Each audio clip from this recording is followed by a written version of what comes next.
Hola, soy Diana. Descubrí de la peor forma posible que mi familia me veía como un cajero automático ambulante cuando presencié a mis padres entregando la casa que yo pagué durante 7 años como regalo de boda para mi hermana y mi cuñado. 7 años pagando una hipoteca en silencio, para al final ser completamente borrada de la historia. Aquel momento en el altar destruyó algo dentro de mí que nunca más se reparó. ¿Dónde me estás escuchando ahora? ¿Has sentido alguna vez que tu propia familia solo te valora por lo que puedes ofrecer? Si esta historia también te conmovió, considera suscribirte al canal para seguir más relatos como este. Siempre fui la hija responsable, la que tuvo éxito. Mientras mi hermana Valeria vivía su vida despreocupadamente, yo me gradué en Derecho, conseguí un buen empleo, y a los 27 años, ya era una abogada respetada en el bufete donde trabajaba. Cuando mis padres enfrentaron dificultades financieras y corrían el riesgo de perder la casa donde vivíamos desde mi infancia, no dudé en asumir las cuotas de la hipoteca. No se lo conté a nadie más que a ellos. Era un acuerdo silencioso entre nosotros tres. Yo pagaría las cuotas mensuales, y cuando la deuda estuviera saldada, hablaríamos sobre el futuro del inmueble. Nunca pedí reconocimiento público. Nunca exigí gratitud exagerada. Lo hacía por amor, por sentido de responsabilidad, por creer que familia significa cuidar unos de otros. Durante 7 largos años, transferí religiosamente el valor a la cuenta de mi padre, Roberto, el día 5 de cada mes. Fueron 84 transferencias bancarias, 84 meses de trabajo duro, horas extras, clientes difíciles y noches sin dormir pensando en procesos complicados. Todo para garantizar que mis padres y mi hermana tuvieran un techo seguro sobre sus cabezas. Valeria siempre fue el centro de atención, la hermana menor bonita, carismática, espontánea, aquella que todos adoraban, que arrancaba sonrisas fáciles de mis padres. Yo era lo opuesto, reservada, estudiosa, práctica. Mientras ella abandonaba facultades y empleos al primer obstáculo, yo persistía, construía, planificaba. No había resentimiento de mi parte, o al menos creía que no lo había. Éramos diferentes, simplemente. Cuando anunció su compromiso con Leandro, un médico recién graduado que conoció en una fiesta, mis padres quedaron extasiados. Finalmente encontró su camino, decían, como si la felicidad de Valeria dependiera exclusivamente de un buen matrimonio. Ayudé con los preparativos, di sugerencias para el buffet, acompañé a mi hermana en la elección del vestido. Hice todo lo que una hermana mayor debería hacer, aunque secretamente deseaba que alguien reconociera que, mientras Valeria planeaba su gran día, yo seguía sosteniendo el techo bajo el cual todos dormían tranquilos. El día de la boda llegó con esa típica agitación. Mi madre, Marta, nerviosa con cada detalle. Mi padre verificando obsesivamente el reloj. Valeria radiante en su vestido blanco. Yo usaba un vestido azul marino discreto, elegante, como correspondía a la hermana de la novia. Durante la ceremonia, sonreí en las fotos, saludé a los invitados. Hice todo mecánicamente mientras una parte de mí se preguntaba cuándo sería mi turno de ser celebrada por algo. No por una boda. Nunca fui del tipo que soñaba con vestidos blancos, sino por mis logros, por mi esfuerzo, por mi dedicación silenciosa a la familia. El sacerdote hablaba sobre unión, amor y familia cuando noté a mis padres levantándose y pidiendo la palabra.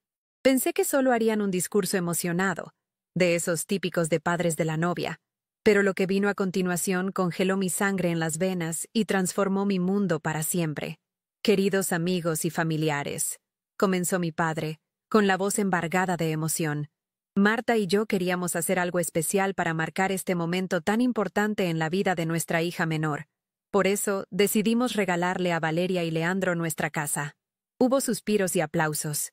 Yo permanecí inmóvil, tratando de procesar lo que acababa de oír.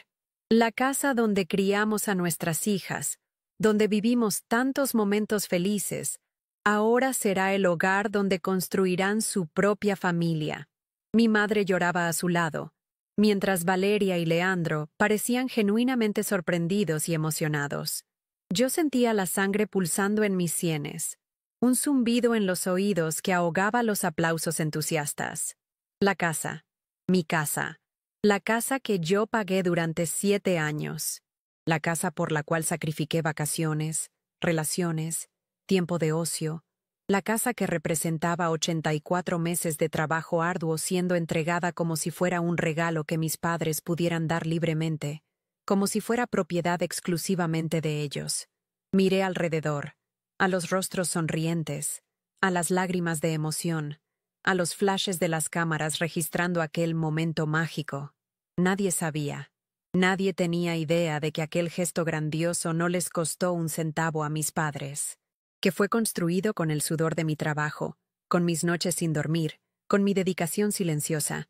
Por un instante, pensé en levantarme, en gritar la verdad, en exponer aquella farsa, pero algo me detuvo. Tal vez el shock, tal vez el orgullo herido, tal vez la vergüenza de crear una escena en la boda de mi hermana. Entonces hice lo que siempre hice. Sonreí, aplaudí mecánicamente, y tragué el dolor como si fuera otro sorbo de champán amargo. Aquella noche, mientras todos celebraban el gesto generoso de mis padres, me retiré temprano, alegando una migraña. Conduje hasta mi apartamento, un lugar pequeño, pero mío, que compré con lo que me sobraba después de pagar la hipoteca de mis padres, y lloré hasta quedarme dormida, sintiéndome la mayor idiota del mundo. Los días siguientes fueron un ejercicio de autocontrol. No atendí llamadas. No respondí mensajes. Necesitaba espacio para procesar aquella traición, para entender cómo seguiría de ahí en adelante. Al tercer día después de la boda, sonó el timbre. Eran mis padres, con expresiones preocupadas en sus rostros. «Diana, ¿por qué no atiendes nuestras llamadas? ¿Pasó algo?», preguntó mi madre, como si no supiera exactamente lo que había ocurrido. Los dejé entrar. Ofrecí café por pura formalidad. Nos sentamos en la pequeña sala de mi apartamento, un silencio pesado flotando entre nosotros. «Ustedes le dieron la casa a Valeria y Leandro», dije finalmente, tratando de mantener la voz firme. «La casa que pagué durante 7 años». Mi padre carraspeó, incómodo. «Diana, esa siempre fue la casa de la familia. Tú ayudaste, sí, y estamos muy agradecidos, pero...» «¿Ayudé?», interrumpí incrédula. «Yo pagué la hipoteca entera, cada centavo. Ustedes no contribuyeron con nada en los últimos 7 años». Mi madre suspiró, como si yo fuera una niña difícil. «Hija, siempre fuiste tan independiente, tan exitosa. Valeria y Leandro están comenzando su vida ahora. Necesitan una base sólida. Tú ya tienes tu apartamento, tu carrera». No podía creer lo que estaba escuchando. Era como si mi éxito, fruto de tanto esfuerzo, fuera usado en mi contra, como si mereciera menos por haber logrado más. «Ni siquiera me consultaron», dije, sintiendo crecer la ira. «Ni siquiera mencionaron mi nombre en aquel discurso. Fue como si yo no existiera, como si mi contribución no significara nada». Mi padre se acomodó en el sofá, visiblemente incómodo. «Diana, no dramatices. Fue un momento emotivo. No se podía entrar en detalles sobre arreglos financieros en medio de una ceremonia de boda». Arreglos financieros. Así veía él mi sacrificio de 7 años. Un mero arreglo financiero que no merecía ser mencionado. La conversación solo empeoró cuando revelaron el verdadero motivo de la visita. «En realidad, Diana, vinimos a hablar de otra cosa», dijo mi madre, intercambiando una mirada cómplice con mi padre. «Como la casa ahora es de Valeria y Leandro, estábamos pensando, tu cabaña en Aspen está prácticamente vacía la mayor parte del tiempo. Sería perfecta para nosotros. Podríamos mudarnos allí. Sería mejor para todos.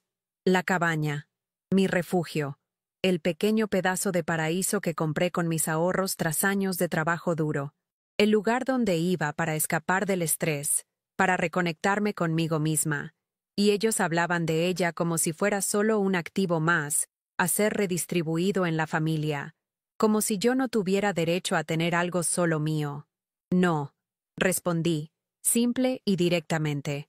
La sorpresa en sus rostros habría sido cómica si no fuera tan dolorosa. Realmente esperaban que yo siguiera cediendo, que siguiera siendo la proveedora silenciosa, la hija que siempre decía sí. «¿Cómo que no? preguntó mi padre, como si yo hubiera dicho algo absurdo. La cabaña es mía, respondí, manteniendo la voz calma a pesar de la tormenta interior. La compré con mi dinero, está a mi nombre y no está a disposición. Mi madre comenzó a llorar. Esas lágrimas que siempre usó tan bien para conseguir lo que quería. Después de todo lo que hicimos por ti. ¿Así es como nos retribuyes? ¿Siendo egoísta cuando más te necesitamos? Aquella palabra, egoísta, fue como una bofetada en la cara. Yo, que sacrifiqué tanto por la familia, siendo llamada egoísta por querer mantener la única cosa que era verdaderamente mía. Ustedes no necesitan la cabaña, respondí, sintiendo una nueva fuerza crecer dentro de mí.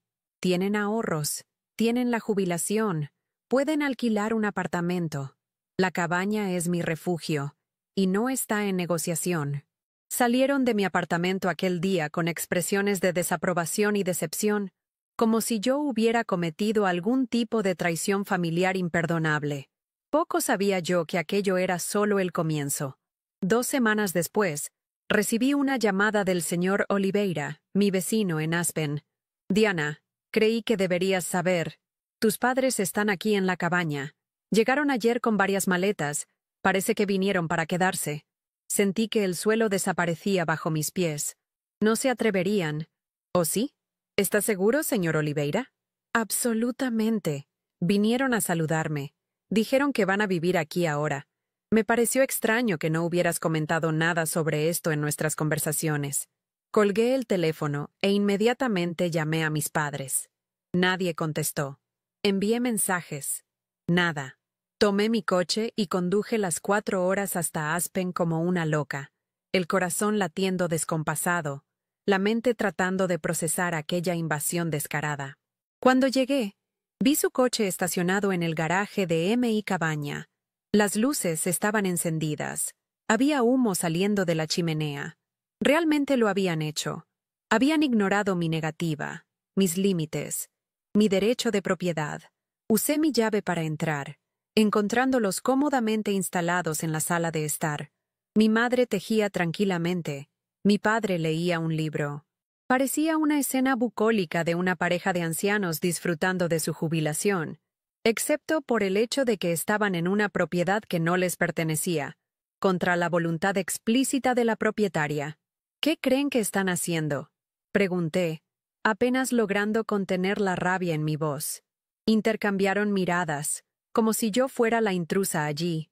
Diana, no necesitabas venir hasta aquí, dijo mi madre con falsa dulzura. Podríamos haber hablado por teléfono. ¿A hablar de qué?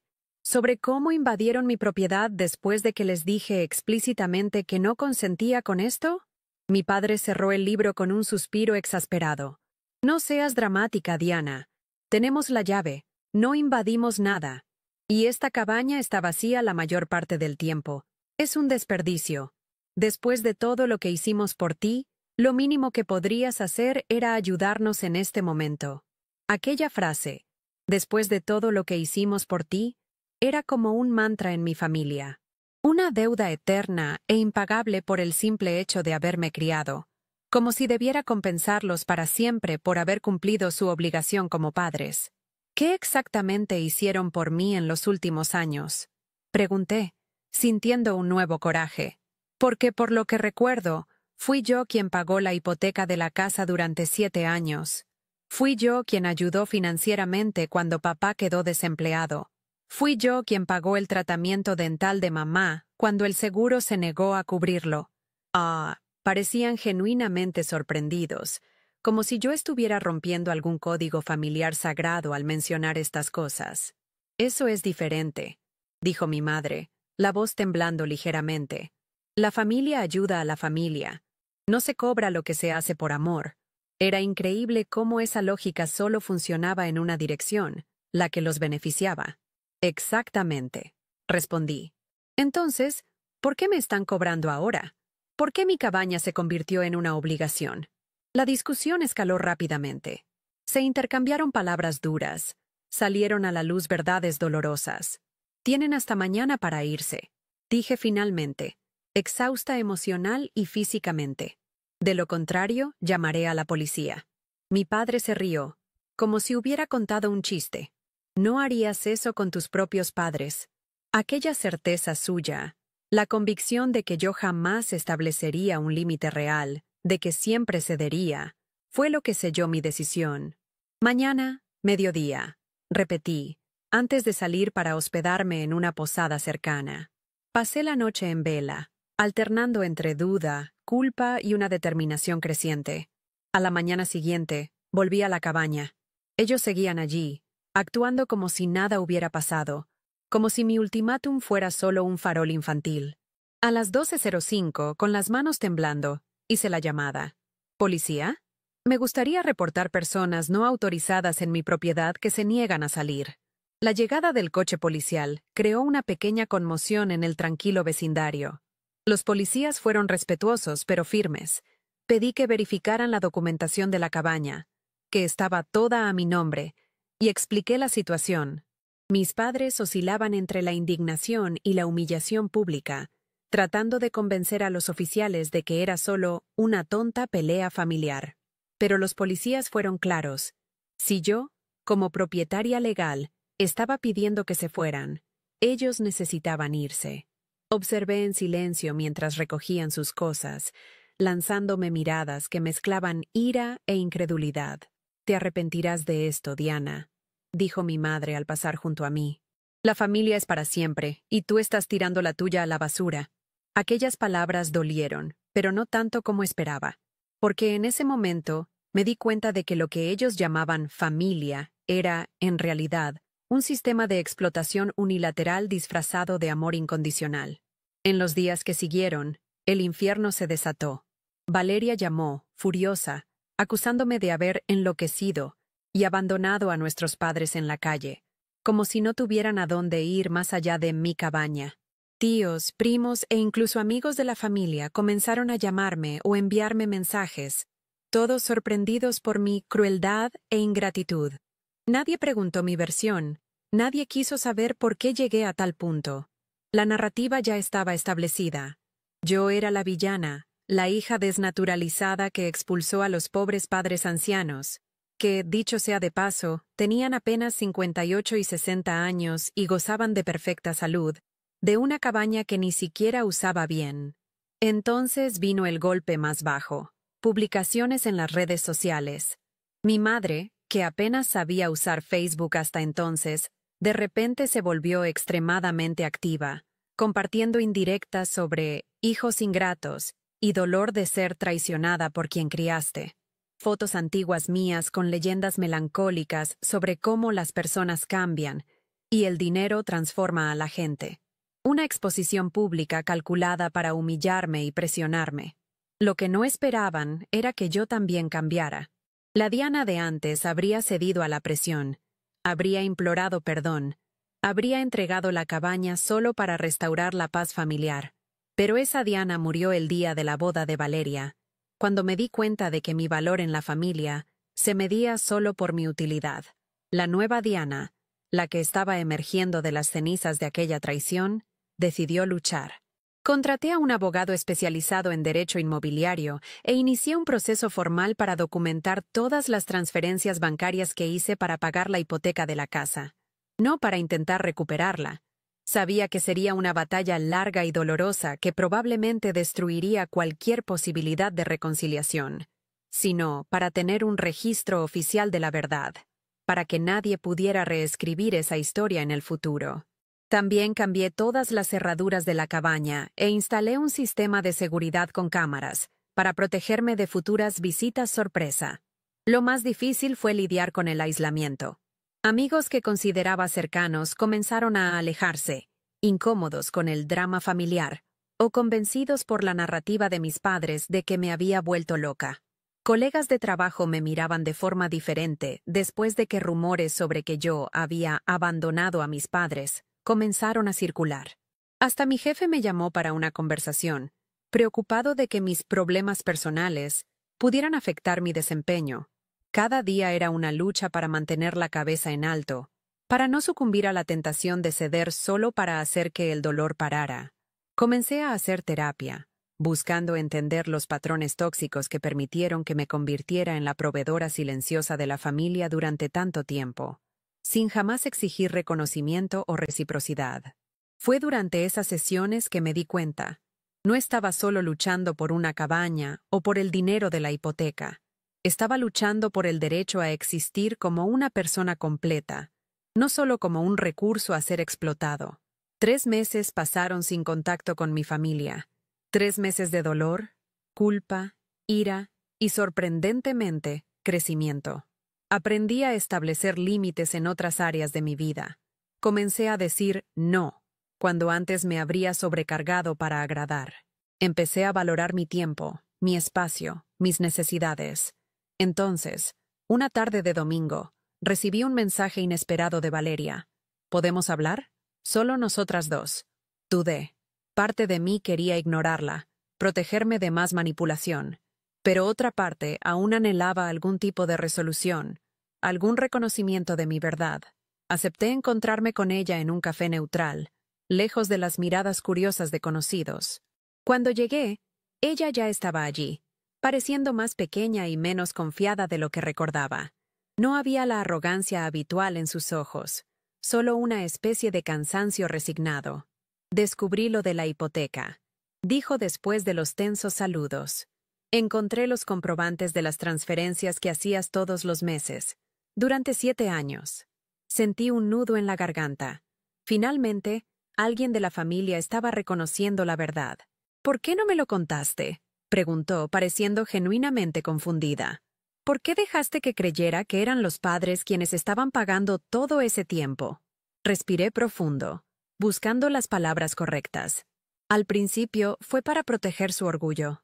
Después, creo que me acostumbré a ser invisible, a contribuir sin reconocimiento. Parecía más fácil que exigir que vieran mi esfuerzo. Valeria bajó los ojos, jugando nerviosamente con el azucarero. Si lo hubiera sabido, jamás habría aceptado la casa como regalo de boda. Debes odiarme. Me sorprendí al darme cuenta de que no la odiaba. Ella también era, de cierta forma, una víctima de aquella dinámica familiar distorsionada. No te odio, Val, pero me dolió mucho ver cómo ocurrió todo, cómo mi contribución fue completamente borrada. Nuestra conversación duró horas. Por primera vez en años, tal vez en nuestras vidas enteras, realmente nos escuchamos una a la otra. Ella me contó cómo siempre se sintió inferior a mí, la hija perfecta y exitosa. Cómo nuestros padres alimentaron esa competencia velada entre nosotras, elogiándola por su belleza y carisma, mientras valoraban mi responsabilidad y éxito financiero. Cómo ella siempre pensó que yo lo tenía todo fácil, cuando en realidad yo estaba cargando un enorme peso en silencio. Leandro y yo hablamos, dijo finalmente. Queremos hacer lo correcto. La casa, legalmente es nuestra ahora, pero moralmente, dudó, visiblemente incómoda. Queremos compensarte de alguna forma. No podemos pagar todo de una vez, pero podemos hacer un acuerdo, devolverte el valor a lo largo del tiempo. Aquella oferta, imperfecta, incompleta, pero sincera, fue el primer paso real hacia la sanación. No era por el dinero, nunca lo fue. Era sobre reconocimiento, sobre justicia, sobre tener mi verdad validada después de tanto tiempo. Valeria también me contó que nuestros padres estaban viviendo temporalmente con mi tía Lucía, la hermana de mi madre. Aparentemente, el plan de apropiarse de mi cabaña era más desesperado de lo que imaginaba. Habían gastado casi todos sus ahorros ayudando a Valeria con la boda lujosa y regalos para el yerno doctor, apostando a que podrían contar conmigo como red de seguridad, como siempre hicieron. Cuando establecí un límite, todo el castillo de naipes se derrumbó. Están muy enojados, admitió Valeria, pero también están asustados. Nunca imaginaron que dirías que no. Aquella frase capturaba perfectamente la dinámica enfermiza que se había establecido. Yo era confiable justamente porque nunca imponía límites, porque siempre cedía, porque ponía las necesidades de ellos por encima de las mías propias. Al romper ese patrón, había sacudido los cimientos de la familia. En las semanas siguientes, Valeria se convirtió en una improbable aliada. Comenzó a cuestionar otras verdades familiares, otros patrones que siempre aceptamos como normales. Descubrió, por ejemplo, que nuestros padres habían manipulado información entre nosotras durante años, contando versiones diferentes de los mismos eventos, para mantener el control y evitar que formáramos un frente unido. También percibió cómo usaban comparaciones constantes para mantenernos compitiendo por migajas de aprobación, nunca permitiendo una conexión genuina entre hermanas. «Es como si estuviera viendo todo con nuevos ojos», me dijo durante uno de nuestros encuentros. Como si toda mi vida hubiera sido construida sobre mentiras cuidadosamente elaboradas. Yo entendía perfectamente aquella sensación de despertar doloroso. Era como descubrir que el mapa que había seguido toda tu vida estaba deliberadamente marcado de forma incorrecta. La verdadera prueba llegó cuando mis padres finalmente pidieron encontrarse conmigo, 3 meses y medio después del incidente de la cabaña. Valeria insistió en estar presente, temiendo que intentaran manipular la situación nuevamente. Nos encontramos en un restaurante público. Mi elección deliberada para evitar escenas dramáticas. Ellos parecían haber envejecido años en pocos meses, los rostros marcados por una amargura que nunca había notado antes. «Diana», comenzó mi padre, la voz más contenida de lo que recordaba. «Cometimos errores. Deberíamos haber sido más transparentes sobre la casa, sobre tu contribución». No era exactamente una disculpa, pero para alguien que nunca admitió estar equivocado en la vida, era un comienzo. Mi madre permaneció en silencio, los labios apretados en una fina línea de desaprobación. Claramente, estaba allí contra su voluntad. «Queremos encontrar un camino para seguir adelante», continuó mi padre. «Somos familia después de todo». Aquella palabra, familia, que antes me hacía ceder automáticamente, ahora provocaba una reacción diferente en mí. «¿Qué significa familia para ustedes?», pregunté calmadamente. «Porque para mí, familia debería significar respeto mutuo, honestidad, reconocimiento del valor de cada miembro, no solo lo que cada uno puede proporcionar materialmente». Mi madre no pudo contenerse. «Después de todo lo que sacrificamos por ti, ¿aún tienes la audacia de darnos lecciones de moral? Expulsaste a tus propios padres como si fueran criminales». Valeria intervino, sorprendiendo a todos. «Mamá, ella pagó la hipoteca de la casa durante 7 años.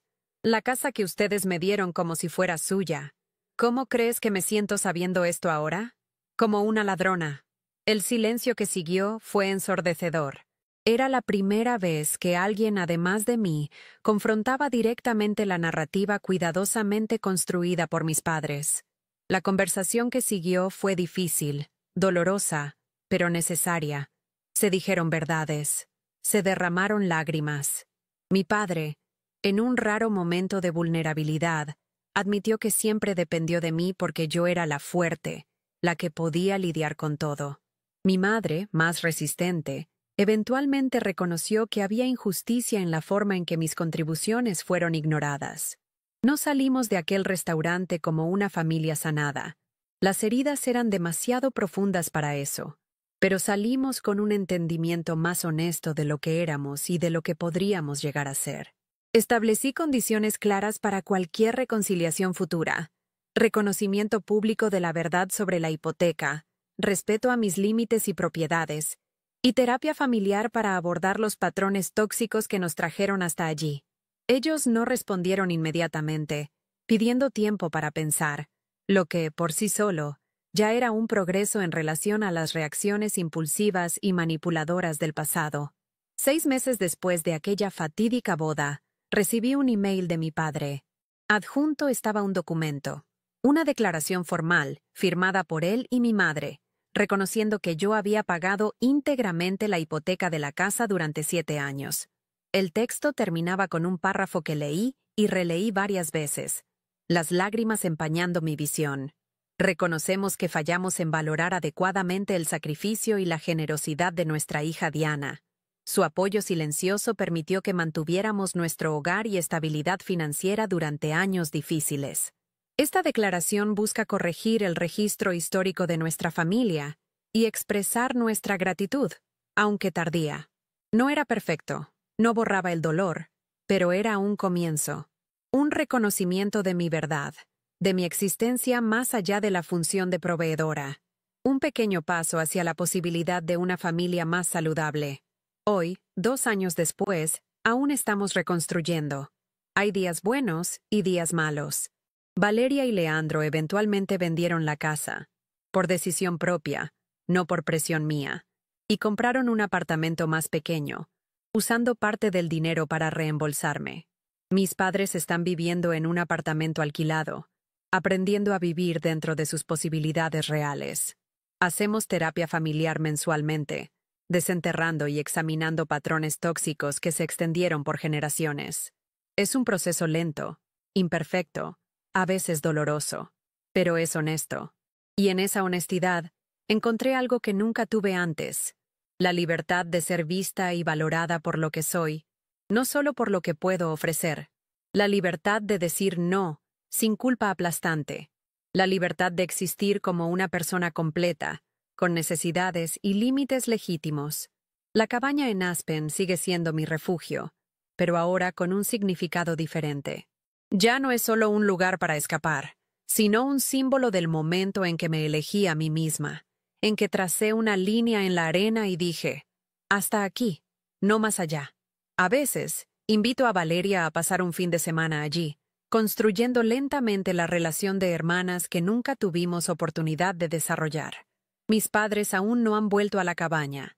Algunos límites necesitan mantenerse por más tiempo, tal vez para siempre.